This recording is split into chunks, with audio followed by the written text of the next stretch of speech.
नमस्कार दोस्तों, स्वागत है आपका अपने परिवार मैथ्स मैजिक पे। दोस्तों आज हम लोग इस सेशन में पार्ट 11 की चर्चा करेंगे। टॉप 20 प्रश्न रहने वाले हैं इसमें से, ठीक है। ये प्रश्न हर एक मैथ के चैप्टर से रहने वाले हैं, इजी, मॉडरेट और हाई। जितने भी आपके आगामी एग्जाम से, चाहे वो आपका ग्रुप डी हो या आपका एलपी सीबीटी हो या एनटीपीसी यूजी सीबीटी हो मेरे दोस्त, बिल्कुल। और या आने वाले एग्जाम से बिहार एसएससी एसएससी जीडी या कोई भी गवर्नमेंट एग्जाम हो जिसमें मैथ्स पूछा जाता है मेरे दोस्त, बिल्कुल इजी तरीका से हम लोग सॉल्व करेंगे। हम लोग दो विधि से सॉल्व करते हैं, एक कैसे आपको डायरेक्ट लगाना है और एक जो मैक्सिमम स्टूडेंट बनाते हैं बेस से कैसे बनाना है, ठीक है। तो आप लोग सेशन से जुड़ जाइए मेरे दोस्त। सेशन से जुड़ गए, लाइक शेयर जरूर कर दें। न्यू है तो चैनल को सब्सक्राइब कर लें। कुछ भी आप लोग के लिए लेके आए सबसे पहले आप तक पहुंच जाए, ठीक है।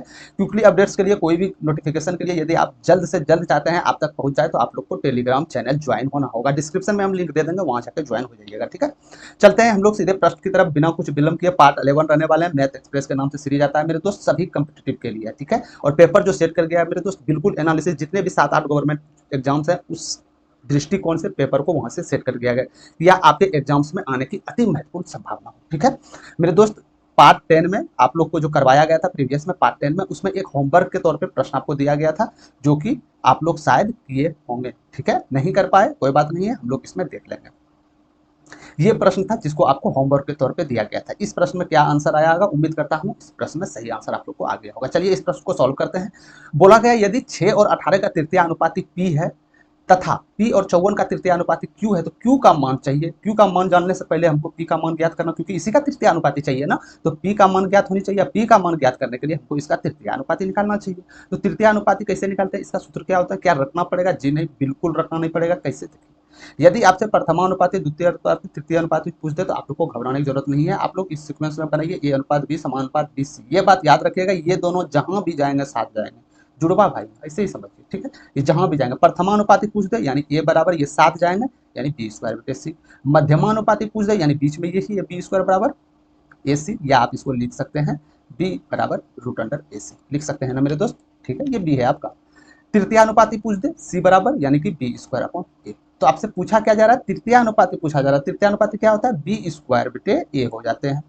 बात समझ में आया? तो b कितना है, 18 है, तो 18 का स्क्वायर मतलब 2 बार 18 से गुणा करना होगा आपको। अब बेटे 6, तो 6 तिया 18, 18 तिया 54। क्या मैं बोल सकता हूँ कि इसका तृतीय अनुपाती मान 54 निकल चुका है, या दूसरी भाषा में बोल सकूँ कि 54 जो मान है वो p का मान निकल चुका है। तो p का मान निकल चुका है मेरे दोस्तों, कोई दिक्कत नहीं है। 54 ये भी आ गया और ये 54। अब ये दोनों का तृतीय अनुपाती आपसे खोज रहा है, तो तृतीय अनुपाती ये दोनों सेम संख्या है, तो उन्हीं में से एक संख्या आपका हो जाएगा 54 is right answer, option number, ठीक है। या तो आप इसमें पुट कर सकते हैं मेरे दोस्त, है ना, बी स्क्वायर यानी बी स्क्वायर, अब बेटे ए 54, ये दोनों कट जाएंगे तो 54 ही तो बचेंगे ना, तो राइट आंसर ऑप्शन नंबर 2, ठीक है। जिन जिन लड़के का सही आंसर आया था मेरे दोस्त, कमेंट करके बता दीजिएगा कि हाँ मेरा सही आंसर आया था। चलते हैं अब हम सीधे प्रश्न स्टार्टिंग से करते हैं, ठीक है। ये होमवर्क के तौर पे था मेरे दोस्त। चलिए पेपर कीजिएगा, ये सिम्प्लीफिकेशन का पेपर है। सिम्प्लीफिकेशन से 2-3 प्रश्न आपको देखने के एग्जाम में मिलेंगे, इसीलिए हर सेशन में सिम्प्लीफिकेशन से 1-2 प्रश्न लेके आप लोग के लिए आते हैं, ठीक है। तो सिम्प्लीफिकेशन सॉल्व करने से पहले आपको बोधमास का नियम याद होनी चाहिए, जो सिम्प्लीफिकेशन में मुख्य रूल निभाते हैं। बोधमास मतलब ब्रैकेट, जिसको हिंदी में आप कोष्टक बोलते हैं। ब्रैकेट मतलब पहले छोटी ब्रैकेट, मंझली ब्रैकेट, बड़ी ब्रैकेट। तो इसमें से मंझली बड़ी दूर तक नहीं है, छोटी ब्रैकेट है। चलिए छोटी ब्रैकेट को सॉल्व करते हैं। यानी ये ब्रैकेट को पहले सॉल्व करेंगे तो ये प्लस है तो प्लस करना होगा। प्लस को क्या एलसीएम लेके, जी नहीं ऐसे नहीं करना है। कॉर्नर कीजिए, 5 तिया 15, 6 का 6, 15 6 21 बटे 18। बात समझ में आई? ठीक है। भागा है, इसको यदि हम दशमलव उड़ाते हैं तो नीचे 10 आ जाएंगे, तो 10 दूनी 20, आप 5 तिया 15 यानी 20 15 35 हो गए, 35 बटे 50। यहाँ तक किसी को कोई दिक्कत नहीं। इसको हम हाफ लिख लेता हूँ, प्लस 5 बटे 6। बात समझ में आई? यदि भाग का चिन्ह है मेरे दोस्त, ये पूर्णांक बेटे में यदि भाग का चिन्ह है, इसको गुणांक के चिन्ह में हम यदि परिवर्तन करते हैं तो जो राइट साइड जो संख्याएं हैं ये उल्टा हो जाता है, परिवर्तन यानी विक्रम हो जाता है, यानी ऊपर 50 चले जाएंगे और नीचे 35 चले आएंगे, ठीक है। अब गुना 1/2 प्लस 5/6। अब आप सॉल्व यहाँ से कर सकते हैं, तो शक्ति आई 30 हो गए, 7 5 35 हो गए, 5 से इसको 10 बार में उड़ाते हैं, 3 से इसको 6 बार में ले जाते हैं, ठीक है। 2 से इसको हम 5 बार में ले जाते हैं, तो 5/6 अब प्लस 5/6, यही तो उत्तर आनी चाहिए ना। हाँ, तो 10/6 इज राइट आंसर, या इसको मिनिमम भिन्न में आप बोल सकते हैं 5/3 is right answer, option number A. बात समझ में आया? बहुत ही इजी पेपर था मेरे दोस्त, इसमें आपको समय बिल्कुल देना नहीं है। समझ में आ गया? चलते हैं दूसरे नंबर पेपर की ओर, दूसरे नंबर प्रश्न की ओर, माफ कीजिएगा। दूसरे नंबर प्रश्न में बोला गया एक दुकानदार एक वस्तु का अंकित मूल्य उसके क्रय मूल्य से 150% अधिक निर्धारित करता है, तो 130% का लाभ प्राप्त करने के लिए अंकित मूल्य पर कितने प्रतिशत की छूट देनी चाहिए। बिल्कुल ही पेपर, यदि मैथ्स का पेपर करते हैं मेरे दोस्त, तो मैथ्स को एक बार पढ़िए। जब आप एग्जाम हॉल में जाते हैं ना, एक बार मैथ्स को पूरा जो प्रश्न दिए गए पूरा पढ़िए, ऑप्शन पे नजर रखिए। आपसे बने अथवा वो ना बने, आप पढ़ें अथवा ना पढ़ें, लेकिन प्रश्न को एक बार जरूर आपको पढ़ना चाहिए, ठीक है। तो एक दुकानदार एक वस्तु को अंकित मूल्य जो करता है क्रय मूल्य से 150% अधिक करता है, तो कुछ ना कुछ इसका क्रय मूल्य रहा होगा। क्रय मूल्य को हम सीपी से डिनोट करते हैं, यानी कॉस्ट प्राइस। हम मान लेते हैं क्रय मूल्य 100 रुपया था। बात समझ में आई? ठीक है। तो कुछ ना कुछ अंकित मूल्य होना चाहिए, यानी कि मार्क प्राइस। यदि आप कोई वस्तु पे डिस्काउंट दे रहे हैं मेरे दोस्त, 110% है, उसका मार्क प्राइस फिक्स हुआ होगा, क्योंकि यदि आप क्रय मूल्य पे डिस्काउंट देते हैं तो आपको एनी टाइम नुकसान होगा। तो मार्क प्राइस पे एनी टाइम डिस्काउंट दिया जाता है। तो मार्क प्राइस क्रय मूल्य से कितना परसेंट निर्धारित किया? 150 अधिक, यानी 100 का 150% अधिक, यानी कि 250 रुपया क्या होगा। बात समझ में कुछ आ रहा है यहाँ से? अब बोल रहा है कि इस पे आपको एक छूट देना है। कुछ भी छूट वो हो सकता है जिसमें कि ये वस्तु को यदि हम 130 यदि वस्तु को हम बेचे तो 130% का लाभ प्राप्त हो। 130% का लाभ। लाभ कब प्राप्त होता है? लाभ किस पे प्राप्त होता है? क्रय मूल्य पे प्राप्त होता है। यानी कि जो वस्तु 100 रुपया में हम खरीदे उसको 130% लाभ पर बेचना चाहते हैं, तो हम बोल सकते हैं ना 230 रुपया पे बेचना होगा। यानी ये एसपी हो गया आपके लिए, यानी ये सेल प्राइस, यानी ये विक्रय मूल्य हो गया। समझ में आया? यदि हमसे पूछता कितने रुपया डिस्काउंट दिया गया मार्क प्राइस और सेल प्राइस के बीच में, तो हम 20 रुपया बोल देते, लेकिन परसेंटेज में खोजा जा रहा है तो हम निकाल लेते हैं। 20 रुपया डिस्काउंट दिए। किस पे डिस्काउंट दिया? आप अंकित मूल्य पे दिए ना, 100 पे यहाँ पे कर दीजिएगा, तो 0 हो गए, 20 चौके 100, 4 दूनी 8%। बिल्कुल सिंपल पेपर रहने वाले हैं। 8%, number 3 option is right answer. समझ में बात आ गई? कोई दिक्कत नहीं है। चलें आगे। कोई भी प्रश्न में दिक्कत आ रहा हो तो आप लोग कमेंट बेझिझक कर सकते हैं, ठीक है। तीसरा नंबर प्रश्न कीजिएगा मेरे दोस्त। बहुत ही इंपॉर्टेंट पेपर ये है, बहुत ही इंपॉर्टेंट ये प्रश्न है। समझ में आया? स्टार लगा दिया इस प्रश्न में। यदि आप इस प्रश्न को कर पाते हैं तो आप हमको ऑप्शन में बता दीजिएगा। आपको 2 मिनट का हम समय दे दिए, ठीक है। एनटीपीसी ग्रेजुएट लेवल में पूछा गया प्रश्न। इस प्रश्न को हल्के में मत लीजिएगा। प्रश्न बहुत ही कॉम्प्लिकेटेड प्रश्न है मेरे दोस्त। समझ में मैथ जिसको समझ में आ गया उसके लिए कितनों भी बड़ा प्रश्न हो उसको फर्क नहीं पड़ता, ठीक है। तो चलिए इस पेपर को बिल्कुल आसानी से किस प्रकार सॉल्व करते हैं इसकी थ्योरम देखते हैं। एक वृत्ताकार पाइप था जिसका आंतरिक व्यास 2 सेंटीमीटर था। अच्छी बात है। 5 मीटर प्रति सेकंड की दर से एक बेलनाकार टैंक जिसकी आधार की त्रिज्या 100 सेंटीमीटर है पानी बहता है, तो 13 मिनट में पानी का स्तर कितना बढ़ जाएगा आपको बताना। नहीं समझे कोई बात नहीं। आपके पास एक बेलनाकार टैंक था, ठीक है। ये खाली टैंक था आपके पास, ये बेलनाकार टैंक था मेरे दोस्त। इसकी त्रिज्या आपको दे दिया गया था कि इसकी त्रिज्या 100 सेंटीमीटर था, यानी त्रिज्या था तो कुछ गोलाई होगा ना, बेलनाकार इसी रूप में होते हैं मेरे दोस्त। इसका 100 मीटर था। बात ध्यान से समझिएगा, पेपर हो सकता है ये प्रश्न रिपीट करे आपके पेपर पे, ठीक है। तो ये बोला गया था कि इस बेलनाकार बॉक्स में, ये टैंकी है बेलनाकार के रूप में है, इसमें एक पाइप गया है, वृत्ताकार पाइप गया है जिसमें कि पानी ये निकल रहा है। पानी जो निकल रहा है मेरे दोस्त, ये वृत्ताकार पाइप की त्रिज्या क्या दिया गया था? 1 सेंटीमीटर दिया गया था। हम 1 सेंटीमीटर क्यों? क्योंकि व्यास 2 सेंटीमीटर, हम जानते हैं त्रिज्या का दुगुना व्यास होता है, ठीक, व्यास होता है। तो यानी 1 सेंटीमीटर इसका त्रिज्या होगा। तो इसमें कितना दर से पानी आपका जा रहा होगा? 5 मीटर प्रति सेकंड से दर पानी जा रहा होगा। तो हम ये सबसे पहले हम ये ज्ञात करेंगे, क्योंकि हमसे ये पूछा गया पानी का स्तर कितना बढ़ेगा। मान लीजिए पहले पानी का टैंकी खाली था, पूरा बेलनाकार टैंकी खाली था, तो हम ये पता करेंगे कि 13 मिनट में 5 मीटर प्रति सेकंड की दर से इसमें कितना आयतन पानी भरेगा। बात समझ में? पाइप द्वारा। तो 13 मिनट में पाइप द्वारा कितना आयतन पानी भरा जाएगा मेरे दोस्त? यानी कि पाइप का एरिया क्या है, कितना पानी आ सकते हैं, एरिया, एरिया मतलब कितना आ सकते हैं, ठीक है। कितनी बेग से जा रहे हैं इसमें, अच्छी बात है। कितने समय तक चल रहे हैं, इसी प्रकार तो आप निकालिएगा, निकाल लीजिएगा। पाइप को हम रहने देते हैं, छेड़छाड़ नहीं करते हैं। त्रिज्या, यानी पाइप की त्रिज्या कितना था? 1 सेंटीमीटर। कितनी बेग से पाइप में पानी जा रहा था? 5 मीटर प्रति सेकंड, ठीक है, 5 मीटर प्रति सेकंड। कितने टाइम में हमको भरना है, कितने टाइम हमको चाहिए, कितने टाइम तक खुला रहेगा? 13 मिनट। लेकिन पर सेकंड ये भर रहा है, तो इसको भी सेकंड में परिवर्तित करने के लिए 13 गुना हम 60 करेंगे। यहाँ से 13 मिनट में कितनी पानी भर जाएगा, कितना स्तर तक जाएगा, ये हमको पता चल जाएगा। तो यहाँ से क्या हो जाएगा मेरे दोस्त? 6 पंचे 30, ठीक है, अतिरिक्तिया 39, यानी पाई जो हो जाएगा मेरे दोस्त 39, ठीक है। समझ में आया? एक सेकंड, पाई को हम लास्ट में लिखेंगे। एक बात मेरे दोस्त ध्यान पूर्वक देखिएगा। देखिए, सब तो सेंटीमीटर में है, इसकी भी त्रिज्या सेंटीमीटर में, पाइप की भी त्रिज्या सेंटीमीटर में है, तो इसको मीटर में आप क्यों लिए? इसको भी आप सेंटीमीटर में लीजिए ना, सेंटीमीटर की प्रति सेकंड की दर से। जी हाँ, सेंटीमीटर में लेने के लिए आपको क्या करना पड़ेगा? यानी 100 से और आपको गुना करना पड़ेगा 500 में। बात समझ में आया आपको? चाहे वो 500 कीजिए या बाद में आप 100 से गुना कीजिए, बात बराबर ही है। तो अब यहाँ से हम करेंगे मेरे दोस्त, कितना आ जाएगा? 6 पंचे 30, तृतीया 39, 390 हो गए। और कितने जीरो हैं? 3 जीरो हैं, 3 जीरो इसमें लगा देंगे। ये पाई हो गए सेंटीमीटर। ये हो गया 13 मिनट में पाइप द्वारा भरा गया आयतन। क्लियर है बात यहाँ तक? अरे बात यहाँ तक क्लियर है? तो पहले जो खाली जो टैंकी था, पहले आयतन इसका कितना था? तो हम जानते हैं बेलनाकार का जो आयतन होता है पाई आर स्क्वायर एच हो जाता है। ये किसके बराबर था, कितना भरा था? यानी ये इतना पाई भरा था, ठीक है। पाई से पाई कट गए। यहाँ पे त्रिज्या कितनी थी? बेलनाकार टैंक की त्रिज्या कितनी थी? 100 सेंटीमीटर थी। पाई आर स्क्वायर है ना, तो 2 बार 100 सेंटीमीटर, एच हो गए और 3,90,000 हो गए। बात समझ में आया कुछ आपको? ठीक है, तो यहाँ से देख सकते हैं, यहाँ से मेरा हाइट निकल जाएगा कितने हाइट तक पानी भरा है, तो 4 0 तो हाइट क्या आ गया आप लोग के सामने 39 सेंटीमीटर। यही आप लोग के लिए राइट आंसर होगा 39 सेंटीमीटर। इसमें मात्र मेरे दोस्त 78,000 स्टूडेंट ने, कोई भी प्लेटफॉर्म पे 78,000 स्टूडेंट ने इसमें पेपर दिए थे इस सेट में, जिसमें कि इसमें मात्र 8% या 7% स्टूडेंट ने ही सही जवाब दे पाए थे। ठीक है, तो इससे पता चलता है मेरे दोस्त कि मैथ समझने वाले बहुत कम है। मैथ्स को आप लोग समझ के बनाइए। ठीक है, चलें आगे, चलते हैं चौथा नंबर प्रश्न की तरफ। चौथा नंबर प्रश्न में बोला जा रहा है कि दो क्रमागत विषम प्राकृत संख्याओं का वर्गों का योग 5002 है, तो संख्याओं का योग क्या होगा ये आपको बताना है। यानी कि दो क्रमागत विषम संख्या, जैसे 1 हो गए, 3 हो गए, 3 हो गए, 5 हो गए, 5 हो गए, 7 हो गए, वो क्रमागत होनी चाहिए, उसका स्क्वायर करके यदि उसका योग कीजिएगा तो 5002 आएगा। तो आपको बताना है वो जो तो क्रमागत संख्या था उसका हम जोड़ देंगे तो वो कितना आएगा। तो क्या हम मान लो कि ये x मान लेते हैं, x एक सम संख्या है। अरे सम संख्या क्यों माने गुरु जी, सम संख्या आप क्यों माने बताते हैं। यदि हम 6 मान लेते हैं, ये एक संख्या है, यदि 6 में हम 1 माइनस करेंगे 5 हो जाएगा, 6 में प्लस 1 करेंगे 7 हो जाएगा। क्या ये क्रमागत विषम संख्याएं आ गया? जी हाँ आ गया। इसी प्रकार मान लेते हैं 4, 1 माइनस करेंगे 3 हो जाएंगे, 1 प्लस करेंगे 5 हो जाएंगे। क्या ये क्रमागत विषम संख्या है? जी हाँ। इसी प्रकार यदि हम x को एक सम संख्याएं मानते हैं, तो यदि x माइनस 1 कर देंगे मेरे दोस्त, इसका स्क्वायर है ना जी, अब प्लस x प्लस 1 कर देंगे, इसका स्क्वायर कर देंगे। क्या ये दोनों भी प्राकृतिक संख्या विषम प्राकृतिक संख्याएं होगी? जी 100% होगी, जिस प्रकार ये हो रहे हैं। ठीक है, बराबर किसके बराबर है? 5000 के बराबर। बात समझ में यहाँ तक आपको क्लियर है? No doubt. हम जानते हैं कि a प्लस बी का whole square plus a minus B का होल स्क्वायर क्या होता है? 2 into A square plus B square. यानी यहाँ पे क्या हो जाएंगे? 2 into A square plus B square. किसके बराबर है? 5002 के बराबर है। देखिए ये फॉर्मूला मेरे दोस्त है, वो आप पढ़े होंगे, भले अब आपको याद नहीं है ये फॉर्मूला, पढ़े होंगे आप कि a माइनस बी का whole square plus a plus B का होल स्क्वायर जो होते हैं 2 into A square plus B square. चाहे तो आप इसको सॉल्व भी कर सकते हैं, बात समझ, लेकिन सॉल्व करने नहीं जाना है। जो आपके सूत्र हैं, फॉर्मूले हैं, उसको मन में रखना है आपको। तो 2 से इसको यदि हम उड़ा दें मेरे दोस्त, 2 दूनी 4, 2 पंचे 0, 2 1 2। ठीक है, तो एक्स स्क्वायर प्लस 1 बराबर क्या हो जाएंगे?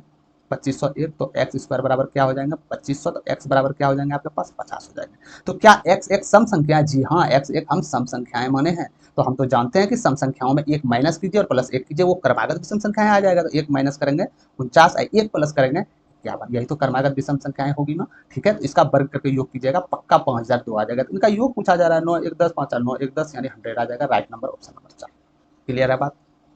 कोई दिक्कत नहीं है, चलें आगे।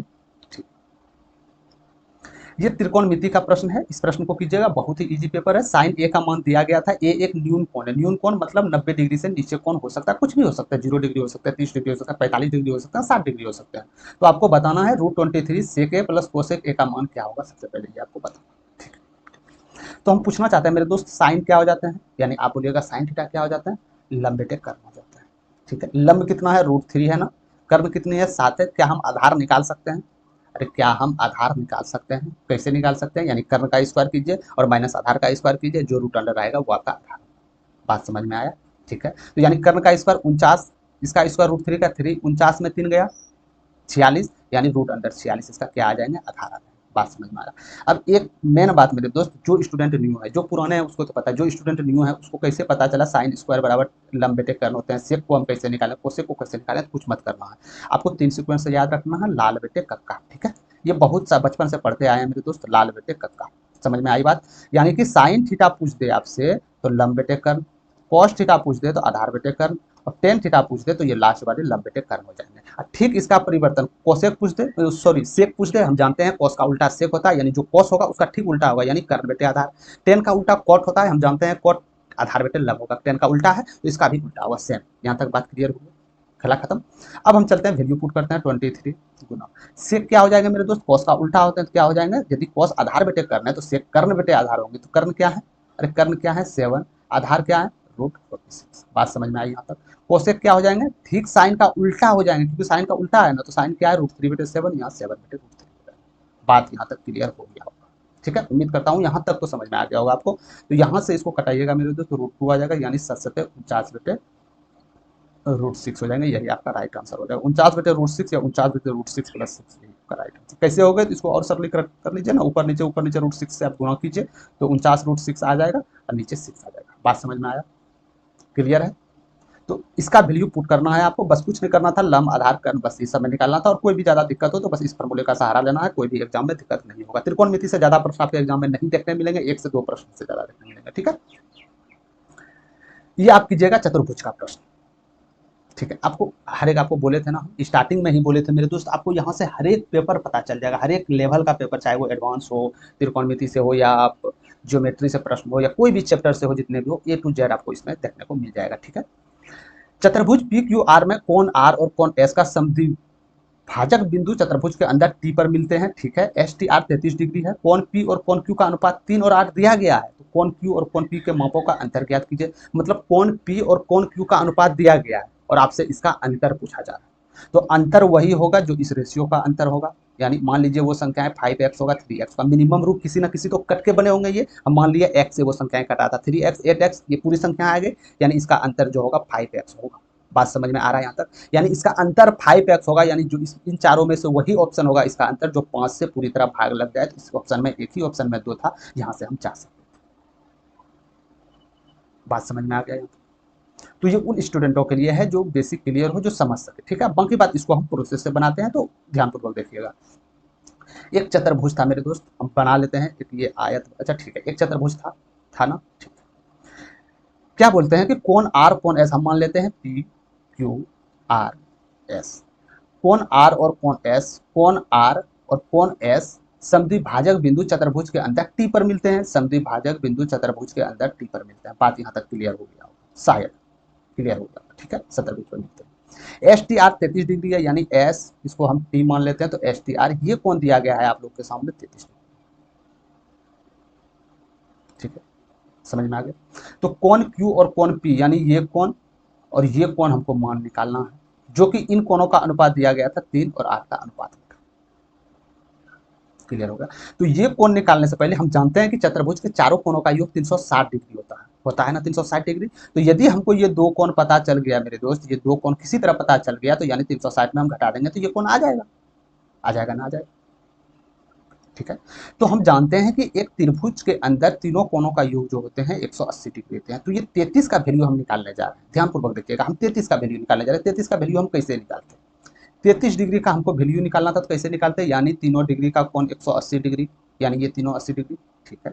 यदि तीनों कोण में ये 2 कोण माइनस कर दें तो क्या ये कोण के बराबर आ जाएगा? 100% आएगा। तो ये कैसे माइनस करेंगे? यानी कोण आर प्लस कोण एस बेटे 2, क्या ये आ जाएगा? कैसे +2 कैसे करती है? मेरे दोस्तों कोण एस को आपको थोड़ी लेना है, ये तो आधा ही लेना है ना इसका, आधा ही समद्विभाजक जब है ये तो आधा ही लेना है ना इसका। तो वही हम किए, कोण आर और कोण एस का आधा आधा, मतलब ये और ये, यदि इस दोनों को 180 में माइनस कीजिएगा तो ये 33 के बराबर आ जाएगा। यहाँ तक क्लियर है, ठीक है।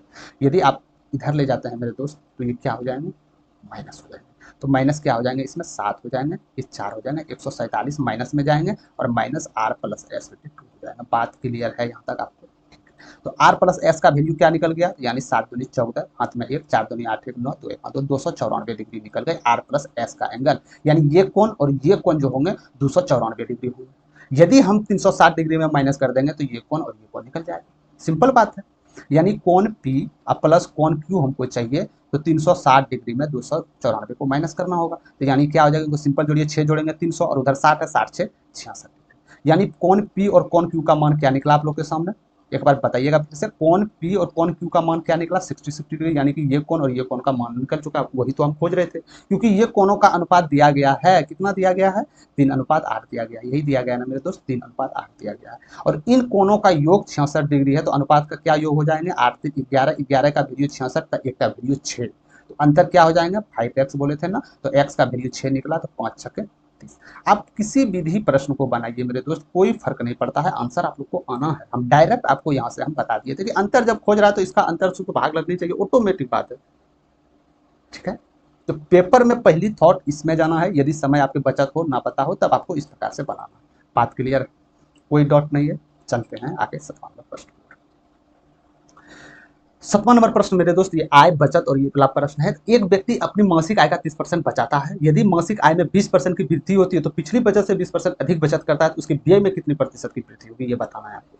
तो कुछ ना कुछ एक व्यक्ति का यदि 30% बचाता है मेरे दोस्त, तो कुछ ना कुछ इसका आय रहा होगा। हम मान लेते हैं 100 आय था इसका, 100 रुपया ये बस कमा रहा था बेचारा, ठीक है।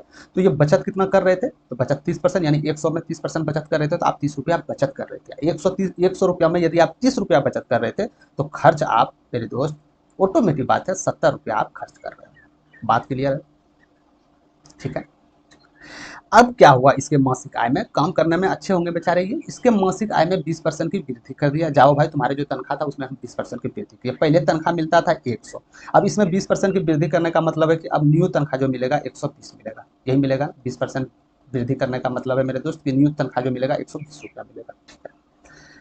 तो उनके पिछली बचत से 20% अधिक बचत करता है। पिछली बचत कितना कर रहा था, 30 बचत कर रहा था, इसका 20% यानी इसका 1/5 क्या हो जाएंगे, 6 हो जाएंगे। ये अधिक बचत करते हैं, यानी कि आप 36 रुपया बचत करने लगे, प्लस 20% अधिक बचत करें तो 36 रुपया आप बचत करने लगे। अब आपसे हम ये पूछना चाह रहे हैं कि इसका आप खर्च कितना होगा। 120 रुपया आप कमा रहे हैं, 36 रुपया खर्च कर रहे हैं, तो आप कितना रुपया बचा रहे हैं, तो आप यहाँ देखिएगा 4 हो जाएंगे ना, 4 हो जाएंगे।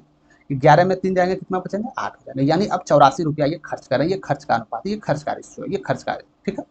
तो आपसे बोला गया उससे व्यय में कितनी प्रतिशत की वृद्धि, यानी कि उसके व्यय बोलिए या खर्च बोलिए, उसके खर्च में कितने परसेंट की वृद्धि हुई। पहले खर्चा कर रहे थे हम 70, अब हमसे खर्चा हो रहा है 84, यानी कि 14 रुपया हमसे ज्यादा वृद्धि हो गया खर्चा में। बात समझ में आया, ठीक है। यदि रुपया में पूछता कितने रुपया की वृद्धि हुई तो 14, तो हम मारते थे, ऑप्शन में नहीं है, लेकिन परसेंटेज में खोज रहा है तो 14 रुपया की वृद्धि हुई। प्रारंभिक खर्च कितना था, 70, तो 100 में कितना हो जाएगा, तो 14 पंचे 70, 5 से 20%, 4 number is right answer. Clear है बात यहाँ तक, अरे क्या क्लियर है बात यहाँ तक, समझ गए। तो इसी प्रकार, इस प्रकार प्रश्न आ जाए तो आपको कुछ नहीं करना, आय को आपको 100% मानना। 100% हम इसीलिए मानते हैं मेरे दोस्त क्योंकि 100 के रिस्पेक्ट में हर एक प्रश्न को करना। यदि प्रॉफिट लॉस, जैसे मान के चलिए 100%, 20% प्रॉफिट करने बोला, डायरेक्ट हम 120 कर दिए। यदि इसी जगह कोई दूसरा संख्या हम माने रहते तब थोड़ा दिक्कत हो सकता था, ठीक है।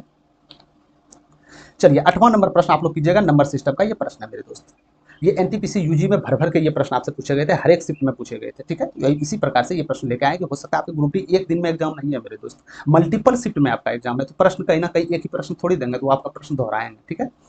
तो बोला गया था प्रश्न में कि 7 अंकों की संख्याएं ये है, ये 24 से विभाज्य, यानी 24 को उससे भाग दीजिएगा तो ये पूरी पूरी तरह कट जाएगा, ठीक है। तो ए प्लस बी का न्यूनतम मान कितना होगा, सबसे मिनिमम से मिनिमम मान ए और बी का हमको क्या रखना पड़ेगा। तो जब ये संख्याएं 24 से विभाज्य है मेरे दोस्त, तो ये संख्याएं 4 और 6 से भी विभाज्य होगा। कैसे पता, क्योंकि 4 और 6 को गुणा कीजिएगा 24 के बराबर आता है। बात समझ में आया, ठीक है। और ये संख्याएं 3 से भी विभाज्य हो जाएंगी। आपको कैसे पता, क्योंकि 24 3 से विभाज्य हो रहा है। याद रखिएगा, जिस संख्या से आप जिसको भाग दे रहे हैं, यदि वो संख्याएं, जैसे ये भाजक, ये संख्याएं जिन जिन छोटी संख्याओं से कटेगा तो वो जो बड़ा संख्याएं था, जो आपका भाज्य था, वो सबसे कटेंगे, जो 24 को कटेंगे। यानी 24 1 से भी कट रहे हैं तो ये 1 से भी कटना चाहिए, 2 से कट रहे हैं तो ये 2 से भी, 3 से, 3 से भी, 4 से भी, 5 से नहीं कटेंगे तो 5 से नहीं कटना चाहिए, 6 से, हाँ तो 6 से भी कटना चाहिए। बात समझ में यहाँ तक आ गया, ठीक है। तो सबसे पहले इसमें हम चलेंगे किसमें, चौथा की ओर। क्यों चलेंगे, क्योंकि आसान है थोड़ा सा। कैसे आसान है देख लेते हैं। क्योंकि 4 का हमको विभाजकता का नियम पता है। कैसे पता है, क्योंकि 4 का विभाजकता का नियम बोलता है किसी संख्या का इकाई 2 डिजिट यदि 4 से विभाज्य है तो वो पूरी संख्याएं 4 से विभाज्य हो जाए, ठीक है। तो यानी ये संख्याएं लास्ट 2 डिजिट ये 4 से विभाज्य होनी चाहिए। तो बी की जगह पर आप क्या मान रख सकते हैं, मिनिमम या 0 रखिए।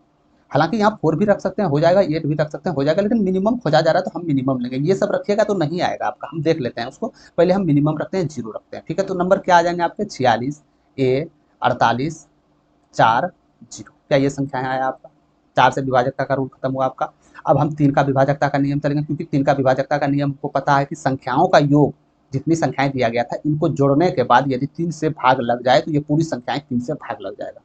तो इनको जोड़ते हैं, 6 4 10, 10 4 14, 14 8 22, 22 4 26, यानी 26 प्लस ए, इसको 3 से कटना चाहिए। 3 से कटने के लिए ए का मिनिमम मान क्या रखना पड़ेगा मेरे दोस्त, तो बोल दीजिएगा 1, क्योंकि 3 नमा 27 होते हैं।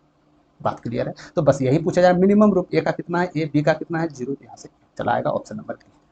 क्लियर है बात। यदि यदि ठीक है, आपकी बात मानते हैं, हम 4 रख देते ऑप्शन पे। यदि इस जगह हम 4 रख देते मेरे दोस्त, इस जगह 4 रख देते तो 26 4 30 ऑटोमेटिक, मान के चलिए 4 रख देते तो 26 4 30 हो जाता, 30 प्लस ए होता तो इसका मान 0 होता।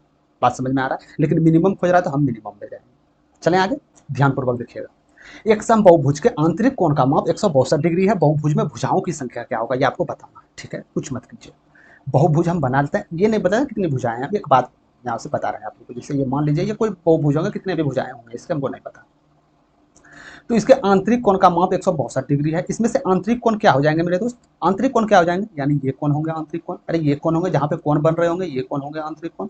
यानी मान के चलिए जैसे ये पत्ता हो गया ना, ये हो गया, ये होंगे आंतरिक कोण, ये होंगे आंतरिक कोण, बात समझ में आ रहा है, ये होंगे, यानी ये आंतरिक कोण कितना दिया गया था 162। यदि ये रेखा यहाँ से तो मुड़ गया ना, ये रेखा, ये एंगल बन रहे हैं यहाँ पे, यदि ये रेखा मान के चलिए ये सीधी जाती तो ये कोण जो होता है ये मेरा बाहरी कोण होता। बात समझ में आ रहा है, ये मेरा बाहरी कोण होता है मेरे दोस्त। ये मेरा जब अंदर वाला कोण है ये बाहरी कोण है, और हम जानते हैं कि एक सीधी रेखा पे निर्मित कोण जो होता है 180 डिग्री होता है। तो 180 डिग्री में आंतरिक जब 162 डिग्री है तो बाहरी क्या हो जाएगा, तो बोल दीजिएगा 18 डिग्री हो जाएगा। यानी एक बहुभुज में एक बाहरी कोणों का मान कितना हो गया आपके पास, 18 डिग्री हो गया, ठीक है। और हम जानते हैं कि सम बहुभुज में बाहरी कोण का योग जो होता है मेरे दोस्त, बाहरी कोण का जो योग होता है वो 360 डिग्री होते हैं टोटल, चाहे वो उसका शेप कुछ भी हो, चाहे वो षष्ठफली हो, चार षष्ठी हो या अष्टफली हो, कुछ भी हो, उसका बाहरी कोणों का योग हमेशा 360 डिग्री होते हैं। बात समझ में आ गया, 360 डिग्री होते हैं। एक भुजा का मान, एक बाहरी भुजा का मान 18 डिग्री था, तो इसमें भुजाएं कितनी हो सकती है, तो यहाँ से बोल दीजिएगा 20 भुजाएं हो सकता है गुरुजी, 20 भुजाएं is right answer option. Clear है बात। तो जब भी इस प्रकार के प्रश्न मिले, यदि आप कंफ्यूज हो रहे हैं तो आप इस प्रकार डायग्राम बना के यहाँ से कर सकते हैं। ये आंतरिक कोण हो गए, यदि ये सीधा जाता है ये बाहरी कोण हो गए। इन दोनों कोणों का योग 180 डिग्री होते हैं, और हमेशा बहुभुज में बाहरी कोणों का योग हमेशा 360 डिग्री होता है। बात समझ में आ गया, ठीक है। अब ये प्रश्न आप लोग कीजिएगा पार्टनरशिप यानी साझेदारी का प्रश्न। चलते इस प्रश्न को देखते हैं। एक व्यक्ति का नाम एक्स था, 12 महीने के लिए 12,000 का निवेश करता है, और व्यक्ति वाई 18,000 का निवेश करता है, लेकिन 6 महीने बाद अपना निवेश वापस ले लेता है। मात्र 6 महीने के लिए इन्वेस्ट करते हैं। यदि उसके निवेश पर अर्जित कुल लाभ 25,200 रुपया है तो लाभ में एक्स का हिस्सा कितना है, ये आपको बताना। तो सबसे पहले हम यहाँ से चलते हैं। इस प्रकार के प्रश्न में मेरे दोस्त, जब भी 2 आदमी या 3 आदमी इन्वेस्ट कर रहा हो, या जितने रुपया में इन्वेस्ट कर रहा हो, उसमें से जो भी कॉमन लास्ट में होगा उसको हम पहले छांटेंगे। जैसे 3 जीरो है, 3 जीरो है, इसको हम उड़ा दिए, बाद में उड़ता भी है, पहले हम उड़ा दिए, यहाँ से कैलकुलेशन आसान हो जाएगा, ठीक है। हम मान लिए एक्स आदमी 12 रुपया इन्वेस्ट कर रहे हैं 12 महीने के लिए, तो एक्स का कुल लाभ हो जाएगा। समझ में आ रहा है। यदि आप 12 रुपया कहीं इन्वेस्ट किए हैं 12 महीने के लिए, तो आपका कुल लाभ 144 रुपया हो जाएगा। बात क्लियर है, ठीक है। वाई ने जो धन इन्वेस्ट किया था मेरे दोस्त 18 रुपया किया था, लेकिन 6 महीना बाद ये वापस ले लिया, यानी 6 महीना तक ही ये धन लगाया। हो सकता है उसमें बहुत सारे नुकसान हुआ हो इसका, तो ये धन 6 महीने के लिए लगाया, तो बी का टोटल अनुपात जो होंगे, टोटल लाभ जो होंगे, इस अनुपात में आएंगे। बात क्लियर है। तो यहाँ से इसको मिनिमम रूप में तोड़ेंगे तो 6 दूनी 12 हो गए, 6 दूनी 12 हो गए, 6 तिया 18 हो गए। हम बोल सकते हैं एक्स वाई का जो अनुपात होगा 4:3 का अनुपात होगा। ये लाभ का अनुपात है। बात समझ में आ रहा है, ये लाभ का अनुपात है। तो टोटल लाभ कितना हुआ है, 25,200 हुआ। टोटल लाभ कितना हुआ मेरे दोस्त, 25,200 हुआ, ठीक है। तो इनका योग तो बराबर ही तो है, यानी पहले ये मिनिमम रूप में है, बराबर तो होंगे ना, यानी 4 3 7, यानी 7 का वैल्यू आप लोग के सामने दिया गया है, तो हमको 1 का वैल्यू चाहिए। क्यों चाहिए, क्योंकि तभी तो 4 का वैल्यू हम निकाल पाएंगे। एक्स का खोज रहा है, 1 का वैल्यू 7 21 7 42, यानी 3601 का वैल्यू आ गया। तो 4 का वैल्यू पूछा जा रहा है मेरे दोस्त, 0 0 6 चौक 24 के 4 हाथ में 2 6 4 14, यानी 14,400 रुपया ए का लाभ होगा। 14,400 option number A right answer. बात समझ में आ गया। कॉम्प्लिकेटेड सवाल को नहीं करना, जानबूझ के आप लोग कॉम्प्लिकेटेड बनाते हैं, उस तरह नहीं करना। सिंपल में जिस तरह पेपर है उस तरह बना के आपको निकलना है, ठीक है। 11 नंबर प्रश्न को कीजिएगा, बड़ा ही मस्त प्रश्न है।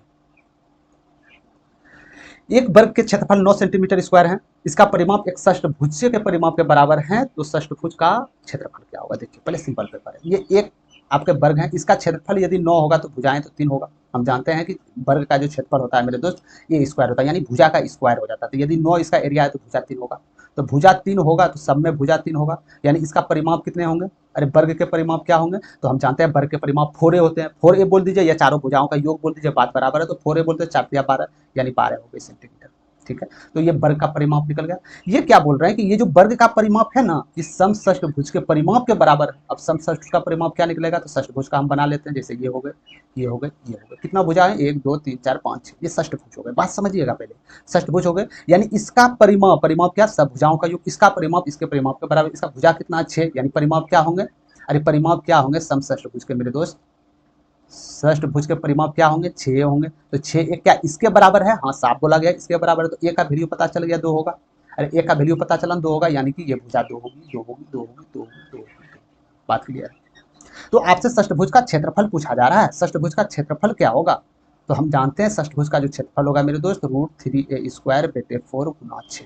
ऐसा क्यों? ये समबाहु त्रिभुज का एरिया आप क्यों फिट कर दिए? देखिए फिर एक एरिया नहीं फिट किए मेरे दोस्त, समबाहु त्रिभुज, 6 समबाहु त्रिभुज मिलके ही एक षष्ठभुज का निर्माण करते हैं। कैसे? इसको विकर्ण को आप मिलाने की कोशिश कीजिए, जैसे ये विकर्ण मिला, इसको मिलाइए, ये विकर्ण, ये एक समबाहु त्रिभुज बना, ये एक समबाहु त्रिभुज बना, समझ में आ रहा है? यानी कि ये विकर्ण मिलाइएगा, कहीं ना कहीं एक समबाहु त्रिभुज का निर्माण करा, यानी इस विकर्ण को मिला के 6 समबाहु त्रिभुज का निर्माण होगा। एक समबाहु त्रिभुज का एरिया √3a² हो जाता है, तो 6 समबाहु त्रिभुज का एरिया गुना 6 कर दीजिएगा, वहां से आ जाएगा। बात क्लियर है यहाँ तक? ठीक है, तो इसका अब हम निकालते हैं √3, ये कितना है? ये 2 है, 2 दूनी 4 बटे 4 गुना 6, 4 से 4 गए, ठीक है, तो क्या आ जाएंगे? 6√3 आ जाएंगे। यही आपको के लिए आंसर होगा 6√3। बात क्लियर है? कोई दिक्कत नहीं है।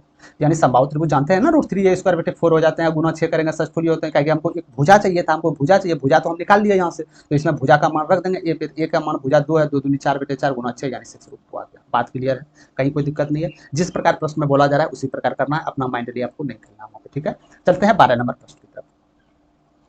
ये एक कंपाउंड इंटरेस्ट का प्रश्न है मेरे दोस्त, चक्रवृद्धि ब्याज का प्रश्न है, इसको सावधानी पूर्वक करते हैं। 8300 की राशि पर 10%, क्या 10% वार्षिक चक्रवृद्धि ब्याज की दर से 2 वर्ष में प्राप्त होने वाली राशि क्या है बताना। 8300 रुपया आप बैंक में जमा किए, 10% सालाना इंटरेस्ट देने वाला है, 2 साल के बाद आपको कितने पैसा मिलेगा बैंक से, ये आपको बताना।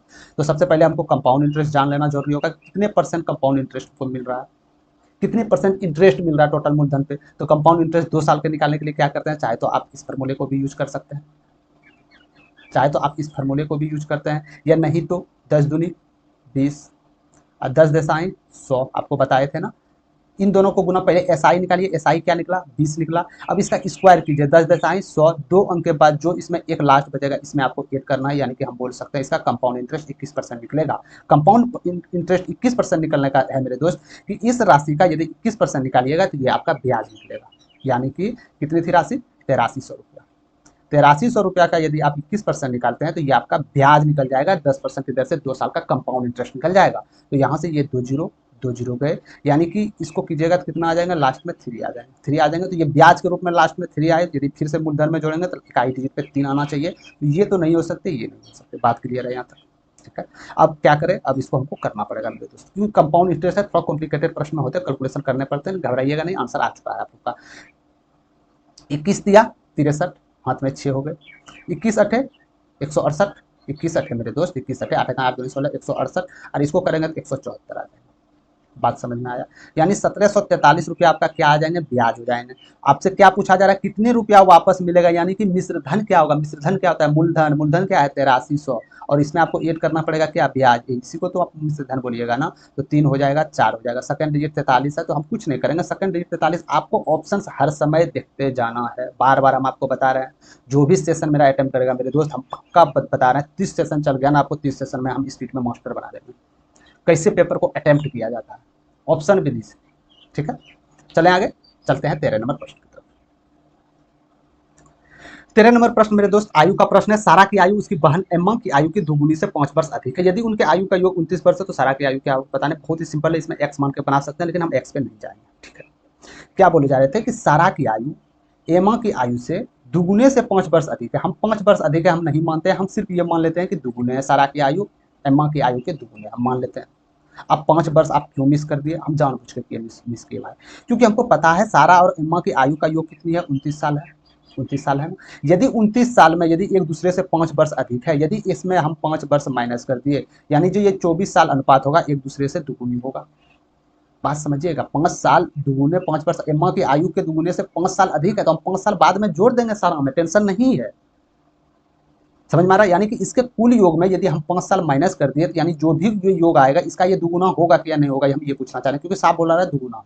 ठीक है, यानी 2 और 1 का अनुपात 24 के बराबर है, यानी 24 है, 2 1 3 3 8 24, यानी 1 का वैल्यू 8, यानी 8 दूनी 16, 8 का 8 आ गया। ये प्रश्न कैसे किया जाएगा पेपर में हम उस प्रकार बता रहे हैं, यानी कि 16 सारा की आयु 16, एक की आयु 8, लेकिन ये तो दुगुना है, लेकिन 5 साल तो हम इग्नोर किए थे, माइनस किए थे, 5 साल तो ऐड हो गए ना, किसमें होंगे, सारा में साफ साफ बोले जा रहा है, सारा का 21 हो गया, इसका 8 हो गया। अब यहाँ से देखें क्या दुगुने से 5 साल अधिक है एम्मा की आयु से, ठीक है, 8 दूनी 16, 16 5 21, 100% है। तो क्या बोला जा रहा है, सारा की आयु क्या है, सारा की आयु निकल चुका है 21 वर्ष, तो राइट आंसर ऑप्शन बनाते हैं। बात क्लियर है? इससे चाहे तो आप ऑप्शन से भी बना सकते थे।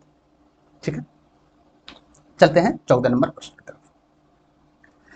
14 नंबर प्रश्न बोला जा रहा है, एक त्रिभुज का भुजाएं 3, 4, 5 के अनुपात में एक वर्ग का परिमाप त्रिभुज के परिमाप के बराबर है, तो यदि उनके क्षेत्रफलों का अंतर 48 सेंटीमीटर है तो त्रिभुज का परिमाप क्या होगा ज्ञात कीजिए। यानी त्रिभुज की भुजाएं ये दिया गया था ना मेरे दोस्त। यानी त्रिभुज के भुजाएं जो दिया गया था, भुजाएं का योग ही तो परिमाप कहलाता है। यानी कि 3, 3, 4, 3, 7, 5, 12, यानी जो भी आपका परिमाप होगा 12x के अनुपात में होगा या 12x के मल्टीपल में होगा, 12x से भाग लग जाएगा। ठीक है, तो 12 से भाग लगने वाले कौन संख्या इसमें से एक ही संख्या है, तो आप यहाँ से जा सकते हैं। समझ गए। पेपर में मेरे दोस्त 5 सवाल 6 सवाल ऐसे आएंगे जो डायरेक्ट आपके आंसर आएंगे, उसको बनाने का जरूरत नहीं पड़ेगा आपको, लेकिन आप बनाते हैं क्यों? क्योंकि कॉन्सेप्ट क्लियर नहीं है ना आपका। तो एक त्रिभुज की भुजाएं हम जानते हैं, भुजाएं जो होता है भुजाएं का योग परिमाप होती है, तो परिमाप जो भी होगा 12 के मल्टीपल होगा, यानी 12 से वो संख्या गुणा करके ही परिमाप आएगा, यानी वो संख्या 12 से विभाज्य होनी चाहिए। तो 12 से विभाज्य एक ही ऑप्शन में था, तुम यहाँ से जा सकते थे ना मेरे दोस्त। ठीक है, चलते हैं अब इसको हम प्रोसेस से बनाते हैं। यह तो हो गया डायरेक्ट आंसर कैसे दिया जा सकता है। एक त्रिभुज की भुजाएं इतना अनुपात में एक वर्ग का परिमाप त्रिभुज के परिमाप के बराबर है। तो त्रिभुज की परिमाप कितना आ गया? त्रिभुज की परिमाप आप बोलते हैं 12x आ गया। ठीक है, तो एक त्रिभुज का परिमाप एक वर्ग के परिमाप के बराबर है, तो क्या हम बोल सकते हैं कि ये जो त्रिभुज का परिमाप है वर्ग के परिमाप के बराबर होगा? साफ बोला गया। यदि उनके क्षेत्रफलों का अनुपात 48 है तो त्रिभुज का परिमाप क्या होगा? आपसे बोला गया है क्षेत्रफल का अनुपात।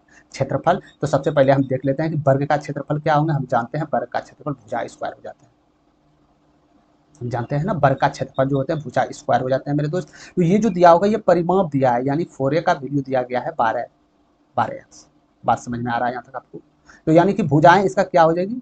एक भुजाएं क्या होगी? 4 या 12, यानी 3x हो जाएंगे। स्क्वायर क्योंकि इसका एरिया चाहिए ना, स्क्वायर इसका कीजिएगा 3 या 9x स्क्वायर। बात समझ में आ रहा है यहाँ तक?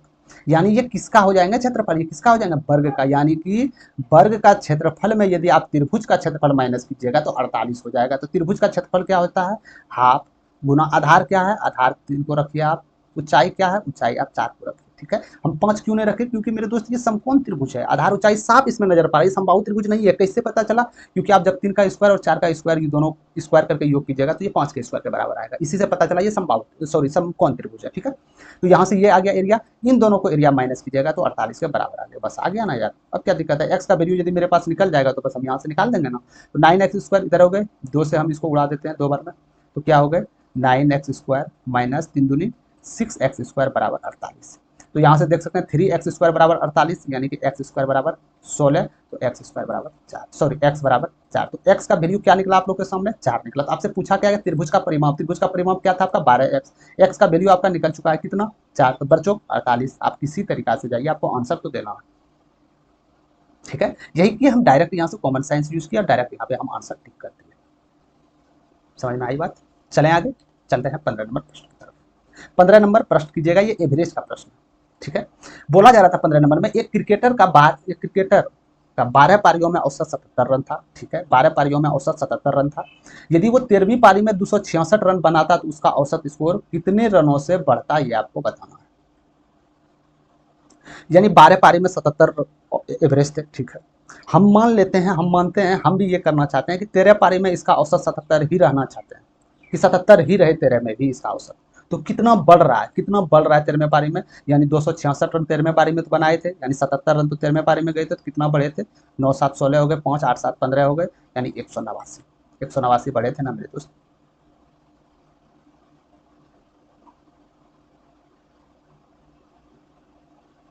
बढ़े थे ना 189, यानी 189 इसका जो है 189 मेरे दोस्त, 189 ये जो स्कोर लाया है ये एक्स्ट्रा स्कोर है इसका।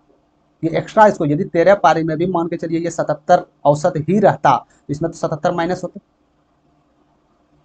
266 में, तो कितना बचता? 9, 7, 16, 1, 8, 7, 15, 16, 1, 1, 2, यानी 189 बचते ना 189। तो 13 पारियों में इसका उसका औसत स्कोर कितने रनों से बढ़ता है? तो यहाँ 13 से आपको भाग देना है। ठीक है, क्योंकि 13वीं पारी का औसत निकाल रहे हैं ना, तो 13 एकम 13, 5, 13 पचे तो नहीं जाएगा, 13 चौके 52, यानी 14 जाएगा, लगभग 15 आप बोल सकते हैं। 14 नहीं है तो 15 जा सकते हैं, पूर्णांक में जाएगा ना, तो लगभग ये 15 आ जाएगा। बात क्लियर है? कुछ नहीं किया, 12 पारी में 77 एवरेज थे, हम चाहते हैं 13वीं पारी में भी 77 रहे। तो 77 यदि 13वीं पारी में भी रहे तो इसमें से 77 माइनस करना होगा, 77 माइनस करेंगे तो पता चलेगा कि 13वीं पारी में ज्यादा रन क्या होगा? 77 औसत था, ज्यादा रन 189 एक्स्ट्रा रन बनाए, तो 189 एक्स्ट्रा रन बनाएंगे, वो तो सब पारी में नहीं जुटेंगे, तो पूरा टोटल जितने भी 13 पारी था इससे भाग दे दिए, तो औसत एवरेज ये निकल के आ गया आपका। ठीक है, क्लियर है, यानी इतना परसेंट की बढ़ेगा, ये बढ़ोतरी हो। चलते हैं 16 नंबर प्रश्न की तरफ। ये प्रश्न ट्रेन एंड स्पीड का प्रश्न है मेरे दोस्त। ये प्रश्न बार बार कर दिए थे आपको कि दो ट्रेन ए और वाई समांतर पटरियों पे एक दूसरे की ओर दौड़ रही है, यानी एक ट्रेन इधर से जा रही है, एक ट्रेन इधर से जा रही है, ठीक है। एक्स की लंबाई इतना और वाई की लंबाई इतना, एक्स इतना चाल से चल रही है और ट्रेन वाई इतना चाल से चल रही है, एक्स वाई को पार करने में कितना समय लगेगा। जब भी बात रखें मेरे दोस्त, जब भी दो ट्रेन एक दूसरे को क्रॉस करेगी, यदि वो समान डायरेक्शन में आ रही है, दोनों सामने की तरफ आ रही है, तो चाल हमेशा जुटेगा, चाल हमेशा जुटेगी, चाल प्लस होगी। यदि ये समान डायरेक्शन में जा रहा है, समान एक ही दिशा में दोनों जा रहे हैं, तो चाल घटेगी, चाल घटेगा यानी माइनस होगा। इन दोनों कंडीशनों में, चाहे वो अपोजिट डायरेक्शन में आ रहा हो या सेम डायरेक्शन में जा रहा हो, इन दोनों कंडीशन में ट्रेन की लंबाई हमेशा जुटेगी, हमेशा जुटेगी। बात समझ में आ रहा है? दोनों कंडीशन में हमेशा ट्रेन की लंबाई जुट के वो दूरी का निर्माण करती है, आपको पहले भी बताए थे। तो हमसे समय पूछ रहा है क्रॉस करने के लिए, समय क्या होता है? दूरी बटे चाल। तो दूरी क्या है? हम जानते हैं कि ट्रेनों को जितने एक दूसरे से चलेगी वही तो दूरी तय करेगी, यानी 250 और 150 400, यानी 400 मीटर ये दूरी तय किया, ठीक है। चाल कितना है? तो चाल जुट जाएगा क्योंकि एक दूसरे के विपरीत आ रहा है ना, एक दूसरे की ओर दौड़ रही है, तो यानी चाल ये 60 और 90, 90 60 150, 150 क्या, ये किलोमीटर प्रति घंटा में है, हमको सेकंड में खोजा रहा है। मीटर परसेंट करने के लिए 5/18 से गुना करते हैं, तो 5/18 तो ऊपर 18 चले जाएंगे। बात क्लियर है यहाँ तक, ठीक है। अब आ गया है आप लोग का आंसर यहाँ से, तो 10 5 दिया, 15 5 अट्ठे 40, क्लियर है। 3 छक्के 18, क्या हो जाएंगे? 8 48/5 हो जाएगा। बात क्लियर है। कुछ मत कीजिए, यदि इसको इस भाग नहीं देना, दोनों को 2 से गुना कीजिए ना, 48 दूनी 96, 5 दूनी 10, यानी 9.6 सेकंड हो गया आपका। 9.6 सेकंड में एक ट्रेन दूसरी ट्रेन को क्रॉस कर देगी, सिंपल सी बात है। सिर्फ ये आपको ध्यान मध्य नजर में रखना है कि जब भी ट्रेन एक दूसरे को क्रॉस करे, चाहे वो अपोजिट डायरेक्शन हो या सेम डायरेक्शन हो, चाल हमेशा जुटेगा, और चाल जो जुटेगा वो हमेशा दूरी का निर्माण करेगा। बात समझ में आ गया, ठीक है। चलते हैं 17वां नंबर प्रश्न की तरफ। ये प्रश्न कीजिएगा मेरे दोस्त, बहुत सारे इसमें फॉर्मूले यूज करते हैं, हम बिना फॉर्मूले यूज किए इसमें बनाएंगे, ठीक है। बोला जा रहा था 80 मीटर ऊंचाई चट्टान की एक चोटी से एक ही दिशा में चल रहे दो जहाज का अवनवन कोण 30 डिग्री और 60 डिग्री है, जहाजों के बीच की दूरी ज्ञात कीजिए। जहाजों के बीच की दूरी क्या? यानी कि एक 80 मीटर, ये मान के चलिए चट्टान थी, 80 मीटर ये चट्टान थी, 80 मीटर का था, ये पानी था, ये अस्तर था, दो जहाज था, ये पानी ऑटोमेटिक होंगे, जब जहाज होंगे तो पानी होंगे। तो ये क्या देखे इसमें कि एक ही दिशा में चल रहे दो जहाज, एक जहाज यहाँ चल रहे थे और एक जहाज यहाँ चल रहे थे। बात क्लियर है। जहाज थोड़ा सा बनाने में दिक्कत हुआ, कोई बात नहीं है, मैनेज कर लीजिएगा। 30 डिग्री और 60 डिग्री है, यानी ये यहाँ से जब देखता है एक आदमी, तो ये 60 डिग्री का कोण पाता है, और जब व्यक्ति एक यहाँ से देखता है तो ये 30 डिग्री का कोण पाता है। बात समझ में आ गया, ठीक है। तो जहाजों के बीच की दूरी, यानी ये जहाज और ये जहाज के बीच की दूरी क्या है, ये हमको बताना है। इन जहाजों के बीच की दूरी क्या है, हमको ये बताना है, ठीक है। तो कहीं ना कहीं ये हम इस प्रकार इसको लिख सकते हैं, लिख सकते हैं ना, लिख सकते हैं, बात बताइए, लिख सकते हैं ना। हम जानते हैं कि ये समकोण त्रिभुज होगी यहाँ पे, तो ये 90 डिग्री का कोण होगा, ध्यानपूर्वक देखिएगा, ठीक है। तो ये 30 डिग्री यहाँ पे है, पहले हम शुरुआती जो सबसे पहले वाला हम उसको करते हैं। 30 डिग्री है ये, ठीक है। ये 90 डिग्री है, तो ये कोण कितना हो जाएंगे इसके रिस्पेक्ट में? तो ये कोण 60 डिग्री हो जाएंगे ना, हो जाएंगे, ठीक है। और हम जानते हैं कि एक समकोण त्रिभुज में 30 डिग्री के सामने वाली भुजा कोण ए होते हैं, तो यानी 30 डिग्री के सामने भुजा 80 है, यानी ए का वैल्यू 80 है, यानी ये ए है, ए का वैल्यू 80 है। 60 डिग्री के सामने भुजा a√3 होता है, यानी कि 80√3 हो जाएंगे, यानी कि ये जो पूरे हो जाएंगे मेरे दोस्त, ये जो पूरे हो जाएंगे 80√3 हो जाएंगे, ठीक है। तो हमसे तो पूरा नहीं खोजा गया ना, हमसे बस ये एरिया खोजा गया, तो ये एरिया को भी निकालेंगे। कैसे निकालेंगे देख लीजिएगा, ठीक है। इसका कहानी खत्म हो गया। इसका कहानी सिर्फ हम इसीलिए दिए थे क्योंकि ये पूरी चौड़ाई हमको ज्ञात करना था कि नदी पहाड़ से और जहां तक लास्ट वाले जो आपके नाव है, इन दोनों की बीच की दूरी क्या है, ठीक है। यदि इन दोनों के बीच की दूरी निकल चुका है और यदि ये दूरी निकाल के हम इसमें और इसमें माइनस करते हैं, तो ये दूरी निकल के चले आएगा, ऑटोमेटिक चले आएगा। बात समझ में आ गया, ठीक है। अब हम ये दूरी निकालेंगे, तो ये दूरी निकालने के लिए ये कोण आपके पास 60 डिग्री था ही, ये 90 डिग्री था, कहीं ना कहीं ये 30 डिग्री होंगे, क्योंकि हम जानते हैं त्रिभुज के तीनों कोणों का योग 180 डिग्री होते हैं। तो 60 डिग्री सामने भुजा क्या है? 80 डिग्री, और आपको बताए थे 60 डिग्री सामने भुजा क्या होते हैं? a√3 हो जाते हैं। ये किसके बराबर है? 80 के बराबर है। तो 30 डिग्री सामने भुजा ए होते हैं, तो ए बराबर क्या हो जाएंगे? 80/√3 हो जाएंगे। बात समझ में यहाँ तक आ चुका होगा शायद, ठीक है। अब हो गया। अब हम क्या करेंगे, हमको ये निकालना है ना, हमको ये निकालना है ना, तो क्या करेंगे, पूरी में से या आप इसको माइनस कीजिए, यही तो बचेगा ना मेरे यार, ये पूरे में इसको माइनस करना है, तो पूरा क्या है 80√3 माइनस क्या करना है 80/√3 करना है। बस क्लियर हो गया यहाँ से बात। √3 3 3 8 24 240 में 80 जाएंगे तो 160 √3, बस आ गया आपका आंसर। आप लोग यहाँ से चेक कर लीजिएगा इसको क्या होगा। इसका मान 1.732 रख सकते हैं, या लगभग में रखना चाहते हैं 1.74 रख सकते हैं, ठीक है। इसको देख के आप कैलकुलेट करके बता दीजिएगा कमेंट सेक्शन में इसका आंसर क्या आएगा। चलते हैं हम लोग आगे 18वां नंबर प्रश्न की तरफ। 18वां नंबर प्रश्न में बोला जा रहा है मेरे दोस्त 2 सेंटीमीटर, 3 सेंटीमीटर और 6 सेंटीमीटर त्रिज्या वाले 3 गोले हैं। अच्छी बात है, ये 3 गोले हैं, 6 सेंटीमीटर, 3 सेंटीमीटर, 2 सेंटीमीटर, कुछ भी हो, ये 3 गोले दिए गए हैं। इसके पृष्ठ क्षेत्रफलों का योगफल क्या होगा?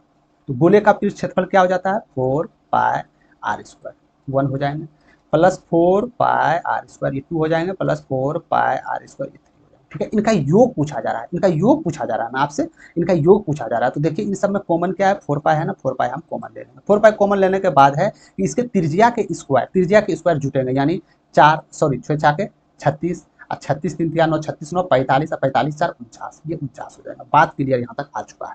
ठीक है, तो 4 गुना पाई का मान हम जानते हैं 22/7 गुना 49 हो जाएंगे, तो 7 7 49 हो गया। तो ये 4 गुना 154 हो गए। ठीक है, तो 4 चौके 16 हो जाएंगे। इकाही डिजिट 6 होंगे, तो हमको कुछ नहीं करना है, डायरेक्ट इकाही डिजिट पे हम लोग चलेंगे। तो मैथ्स एक्सप्रेस मेरे दोस्त ये जो सीरीज आता है, इसमें आपको सिर्फ प्रश्न हल नहीं किया जाता, आपको ये समझाया जाता है कि आप किस तरह एग्जाम्स में प्रश्न कर सकते थे। क्लियर है बात? चलते हैं 19 नंबर प्रश्न की तरफ।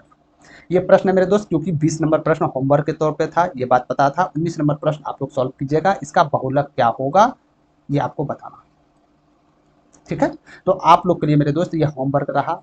कमेंट सेक्शन आप लोग के लिए खुला है, इसका बहुलक क्या होगा ये आप लोग कमेंट सेक्शन में बताइएगा। ठीक है, तो आज का सेशन कैसा लगा मेरे दोस्त कमेंट सेक्शन में जरूर बताइएगा। पसंद आ गया तो लाइक शेयर जरूर कर दीजिएगा। जो भी स्टूडेंट्स मैथ्स में दिक्कत हो, या आप भी जिसमें मैथ्स में समय नहीं बच पा रहा, तो ये सेशन अटेम्प्ट कीजिए। कैसे बनाना है, क्या करना है, ऑटोमेटिक आपको पता चलेगा। जो भी प्रश्न में आप नहीं भी जानते हैं, उसमें भी शॉर्ट से आप डायरेक्ट वहां से बनाते हैं। जैसे 2 प्रश्न में आपको बताया ना, डायरेक्ट आप कैसे कर सकते हैं, उसी प्रकार। यदि सेशन पसंद आ गया मेरे दोस्त, तो आप लोग कर सकते हैं, न्यू है चैनल पे सब्सक्राइब कर लीजिएगा, आप लोग के लिए कंटेंट मिलते रहेगा। ठीक है, तो अभी के लिए इतना ही, धन्यवाद। मिलते हैं कोई और नेक्स्ट सेशन में। जय हिंद।